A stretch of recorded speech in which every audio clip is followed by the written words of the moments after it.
There is a place, there is a moment, there is a feeling, an escape from your ordinary way.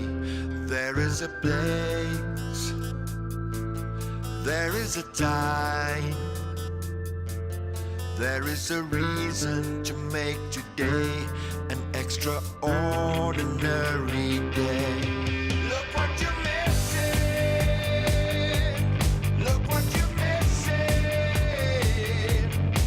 There's a world for you to see, paradise to set you free. Look what you're missing, look what you're missing. Come along, I'll take you there, an adventure we can share. There is a place. Hello again. This time on Look What You're Missing, well, we're simply going to Sutherland, but as you should know by now, we don't really like Simple. And even though we could get there in just a couple of hours by road, well, that wouldn't be too much fun now, would it? So, we have another 4-night trip lined up for you, along with many more beautiful places, people, history, and what we hope is some useful information that you can use on your journeys. We've also gotten used to starting each new journey on one of the Cape's fantastic mountain passes. And today is no different. This has got to be one of the real gems to ride on a motorcycle. The famous Kloof Pass. We go back again in time to the days when the Great Road to the north still went through the Kloof, Mitchell's Pass and present-day Ceres. The search for shorter, more economical routes for the wagon trains was never ending. So when Andrew Gettysbane said that he could build a road through a kloof he had surveyed, where the Witte River emerged between the Lamietberg and the Slanghoekberge, he was granted the permission and funding he needed to eventually complete his masterpiece. Work on this incredible pass started in 1849 using convict labor, and the 30-kilometer pass was completed in 1853. It was eventually tarred and made more suitable for modern traffic in 1934 and was declared a national monument in 1980. This was one of the more ambitious challenges the great road builder took upon himself, and it must have taken great foresight to be able to envision a road through this seemingly impossible and rugged terrain. The road clings precariously to the cliffs above the narrow ravines, in places using retaining walls that were built without mortar, which still stand today as high as 20 meters. It's a pass where perhaps a little extra caution is advisable. The corners are really tight and twisty, the road surface is very bumpy, and you constantly have to be on the lookout for people coming towards you that are encroaching into your lane. The plunging scenery is truly breathtaking, but the risks of making a mistake here could be severe. The drop-offs are near vertical, and at times your only protection is a row of large spaced rocks. It's a top pass with a difference for sure, but it's a hell of a lot of fun to ride on a motorcycle. And I always find that if you know the history and the effort that went into building something like this, well, it always makes it just that little bit more special. It's also interesting, on this trip, every time we go up or down a pass, we'll effectively be in an entirely different geological area. So if you're travelling over Kloof early enough for breakfast, a good place to get some energy on board is the Calabash Pub and Restaurant. It's situated at the end of the pass on the Ceres side. And after breakfast, we get to ride the spectacular Mitchells and Gouda passes before and after Ceres, to get to where we start crossing over the Swartruggens mountain range by a road that we usually just refer to as Katbakkies Pass. But that's not entirely correct, because we actually ride two passes as we make our way across the mountains and down into the Tankwa.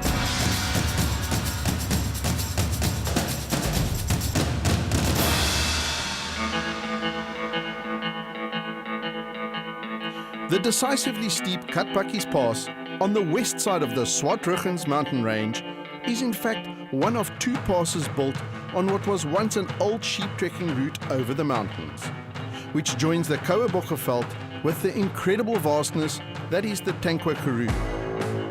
Farmers later used it as a wagon trail to cross the mountains, and eventually it was modified by the local council, creating the road we know today. The pass on the east side, where the mountains drop down to meet the arid plains of the Tankwa Karoo, is known as the Kloof Pass. Both passes are fairly short and both are now tarred. The incredible sandstone formations and picture-perfect views of the Swartruggens and the Cederberg Wilderness area on the Katbakkie side are in stark contrast to the views over the far-flung reaches of the Tankwa on the Pierboomskloof side. In between these two areas, you will find one of the most delightful gravel roads that you could ever hope to ride on a motorbike, usually in brilliant condition, full of twists and turns with eye-catching scenery and beautifully weathered Cederberg sandstone formations just about everywhere you choose to look. It gets a little confusing when looking at Peter Slingsby's map of the Cederberg. It shows Katbakkies on the western side and Pierboomkloof Pass on the eastern side. But while doing research, we constantly came upon the name Skittery Pass. But anyway, I think most of us just use the name Katbakkies for the whole road. The most believable story we could find about the name Katbakkies, or Katbakke, refers to the natural drinking holes in the rocks nearby, where evidence of various wild cats is often found. Pierboomskloof Pass is named after the grove of pear trees found at the picnic site near the bottom of the pass. We also came across a very colourful story about the name Skittery Pass, but that cannot be repeated on a nice travel program such as this one. The two passes inspire totally different emotions in me, and while the mountains and the views and the rock formations on the Katbakkie side are absolutely mesmerizing, it is this that literally takes my breath away every single time. The only thing you seemingly cannot decide when travelling east is where to stop to admire the spectacular expanse of the Tankwa Karoo laid out below you. You in fact have to be pretty careful that you don't miss out altogether, because every time you think of stopping, you'll be quite sure that the view will be better from the next corner that you can see as it all unfolds in front of you. And then all of a sudden, you'll find yourself riding onto the tar pass itself, which signifies that it's almost all over. At which point in time, I'd simply turn around, head back up to the top again, and give it another go before heading out into the far-flung reaches of the Tankwa. But as it happens, we won't be going too far into the Tankwa today. We'll be stopping to enjoy lunch just about at the bottom of the pass, where we'll get to meet one of the central characters in this era and find out a little bit more about the workings of something called the Tankwa Padstal. And later this afternoon, we'll be heading up the desolate R355 to find our campsite for the first night at an oasis simply called De Mont.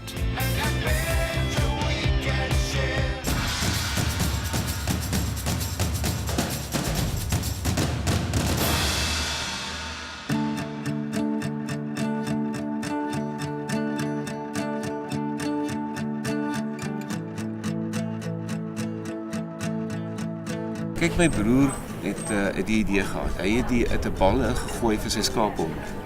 Dan drink hy in die aand 'n glasie wyn. Toe sê Appel vir hom, as jy alleen drink word jy 'n alkoholist. En toe sê hy, nee, dan maak ek 'n bar oop en drink ek in die aand saam iemand anders 'n doppie en dan word ek mos nou nie alkoholist. En toe sê ek, as jy die bar oopmaak, maak ons langs jou 'n winkel oop wat suiker en melk en so aan. En dis wat die idee van hom. Aanvanklik het ons gedink hier gaan nie 'n mens stop nie. Dis maar net dinge, maar toe later het ons geleer nou, want ons het baie plaaslike mense wat kom koop by my.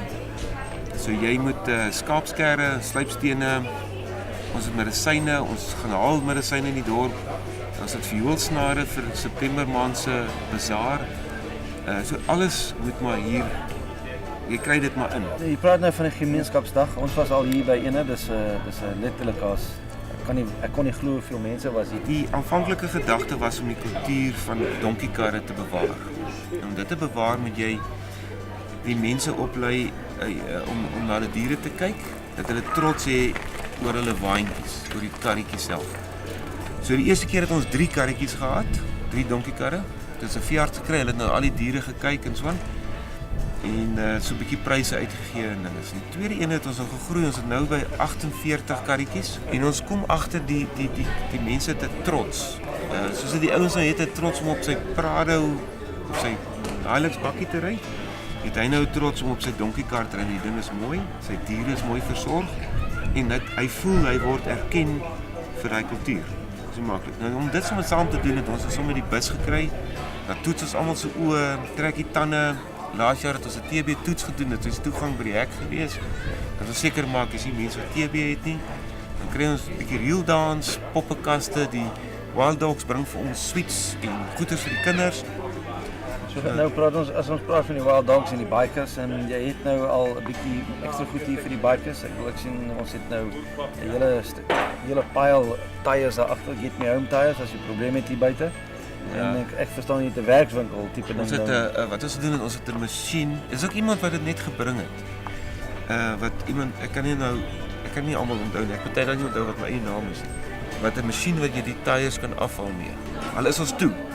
Kan jy agter hom ingaan, jou bike, jou tyres oor en regmaak en dan kan jy weer ry. En dis wifi opgesit. So as jy nie regkom nie, dis gratis, dit is net oop. Jy gaan net ek weet nie hoe werk dit nie. In daai komputertjie ding vir jou.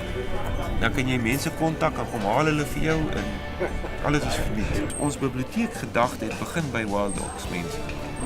Hier het 'n ou eendag aangekom met boeke en toe sit iemand dit op julle forum, die Wild Dogs forum.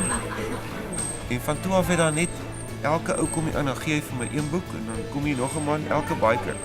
Later het ons so baie boeke gehad, nee. Laat ons dit 'n regtig volwaardige biblioteek gehad. Maar die plek is baie na in die hart van ek dink baie van die wild dogs. Dit is jy weet daar's 4 of 5 plekke in die Kaap waar is amper soos 'n hele plek is en die is een van hulle. So ja, ek kan dink hulle het hulle biblioteek opgebou. Ja, jy weet as dit nou al drukkies uitgee tyd is as die Wild Dogs inkom, my vrou gee druk ons almal te mense. So, nou jy weet hoe baie kom hulle hier. So. Kyk, jy kan ons nou 'n plek oopmaak, maar jy mense moet inkom. En jy bou later lekker verhouding op. Jy weet as jy moet mooi oor dink nie. Jy nou ons het suites nodig. Ons wil elke kind 150 kinders suites gee. Dan sê ek vir Nadia, kan jy dit reël? Dan sit sy op die forum, luister die mense, ons soek suites vir en tennisballe vir 150 kinders. Dis klaar. Ek worry nie meer daaroor nie. Dis klaar gereël. Ek weet dit sal gebeur. Dan daag jy 'n klomp motorfietsse op. Man trek vir hom 'n Kersvader suit aan. En hy stap in daai saal en hy gee vir al die kinders fiets. Dit is klaar gereël. Jy kan staat maak op die Wild Dogs. Dis hoe maklik is dit. Hoe ver is jy van die naaste dorp af? Ceres is 86 km van my af. Calvinia is 176. Op die berg is 52. Middelpos is 150. En as jy hier afry, Sutherland is dit 120. As jy Ouberg pas omgaan is dit 180.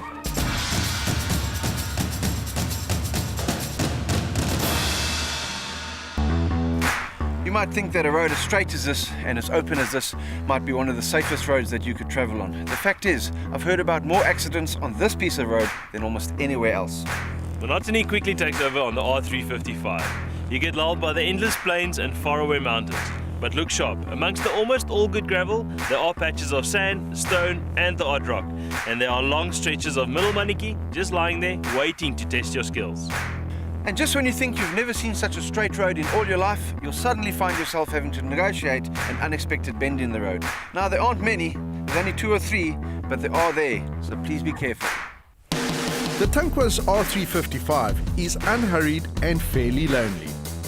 It's the longest stretch of gravel road in South Africa between 2 towns, and at times it can feel like the longest stretch of gravel road between anywhere and nowhere. But there are small places of comfort located out there in the most arid parts of the Tankwa. So keep an eye out for a solitary tyre next to the road, simply announcing that you have reached your turn-off to the little piece of heaven that is Dimont.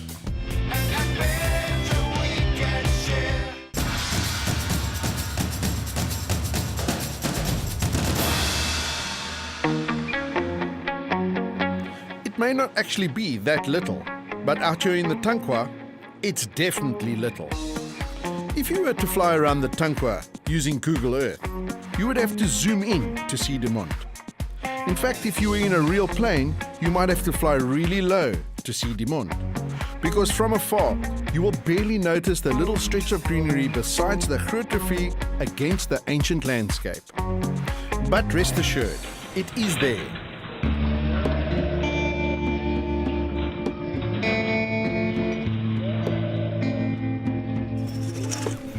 Looking for tranquil and remote? Well, look no further. This is Dimont, where Linda and her family will make sure you're looked after. Whether you're staying in one of the small bungalows or going to be camped like us right next to the river. The ablutions are really clean and neat, and you can buy ice and wood here at very reasonable prices. And apparently the swimming pool is spectacular, so I might just go in for a dip this afternoon. For a guy that bathes one body part at a time, that's going to be something to see. Not scared of water, but just cold water. But we are also going to take a walk to have a look at some of the amazing bushman paintings in the area and some of the spectacular rock formations. So I might just be hot enough when we get back to submerge myself totally. Dimont is not just an awesome place where you can go to daydream, relax and recharge. There is in fact a fair amount to do.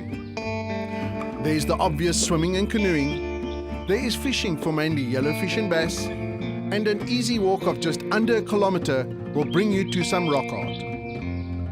If you're still amazed when you get there at the sight of so much water out here in the middle of this lunar landscape, then it is well worth walking further up the river to admire the cliffs and rock formations, where you can partake in a little rock climbing as well if that's your thing.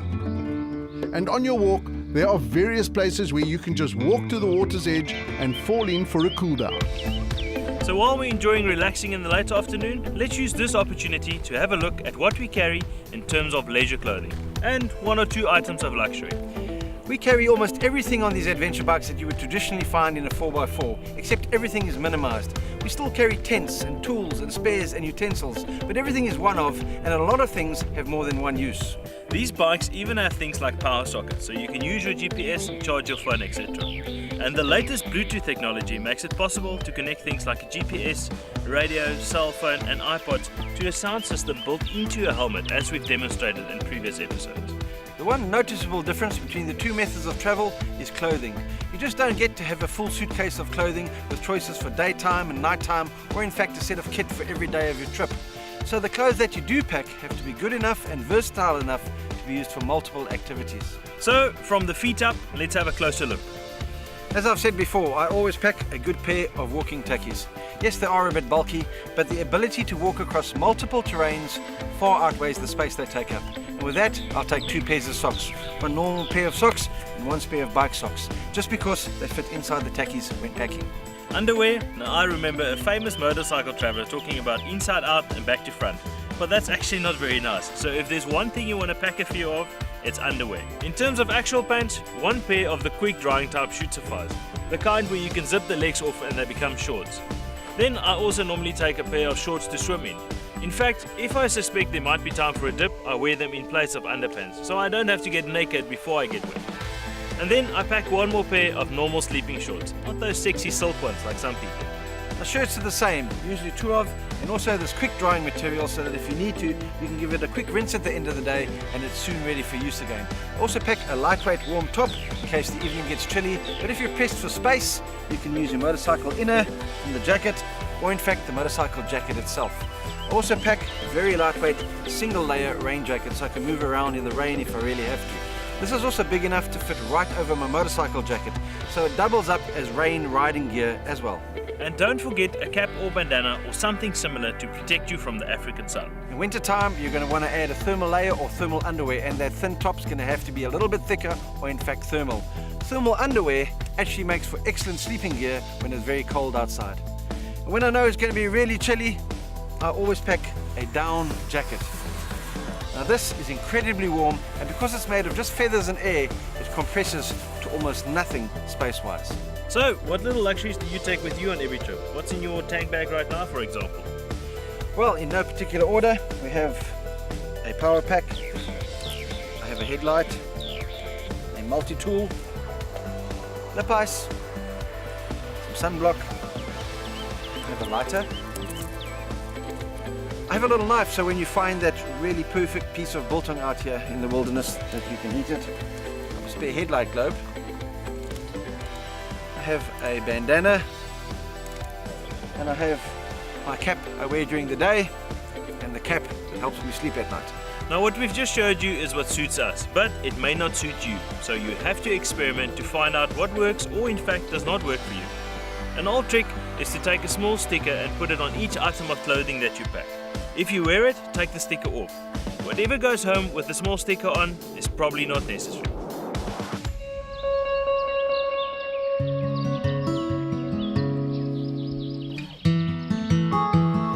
So So this morning we're heading off for the magnificent Oberg Pass, and I cannot wait to get to the top and look back over the views. But first we have a magical ride across the plains of the Tankwa, which on a motorcycle is always exciting. That's actually quite true, because wherever you go on a motorcycle, it can never be boring. The Tankwa Karoo is a secretive place full of surprises, endless plains, and horizons that are seemingly frozen in time between the distant Blue Mountains. Roughly 280 million years old, you can almost sense the prehistoric monsters that lived here as you travel through what was at one time a vast swamp. The swamp is long gone, replaced by an ancient desert with rugged beauty and external rock layers that stand guard over a magic that few really come to understand.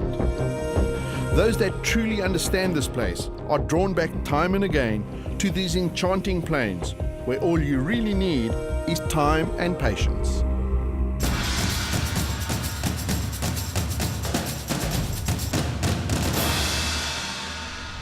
So here we are at the foot of one of the Cape's most famous gravel road passes. It's the Oberg Pass. And as you can see, it literally cuts straight up the side of the Great Escarpment, so joining the Tankwa down here with the Roggeveld up there.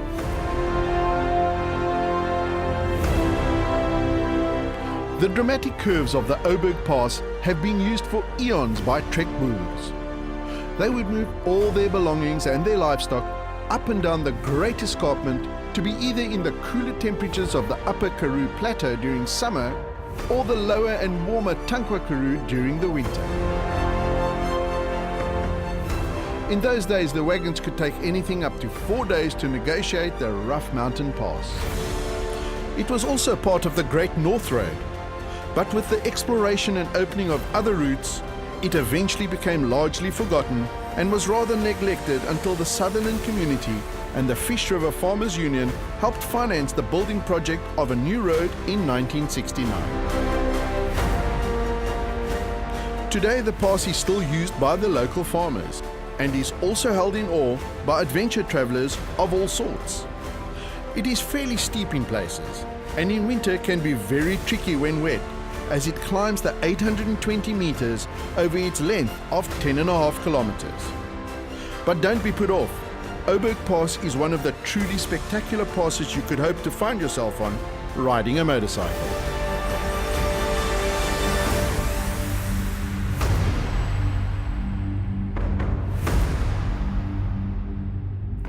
Isn't that just awesome? From here you can not only see what feels like the whole of the Tankwa, you also have Swartruggens and the Cederberg Mountains in the distance. Just incredible. It's actually quite difficult to sum up views like this because you could literally go to one of those adjective websites and copy and paste a whole page of them and it still wouldn't do this justice. So today we're going to settle for simply beautiful because that's what it is. In fact, standing here on a day like today, it feels like you've been rewarded for something you don't know you've done. Unfortunately, that's all we have time for. So make sure you tune in next week when we continue our Simply to Sutherland journey. Until then, Ride safe. look after yourselves. Look what you're missing. Look what you're missing. Come along, I'll take you there. An adventure we can share. There is a place. There is a moment. There is a feeling, an escape from your ordinary way.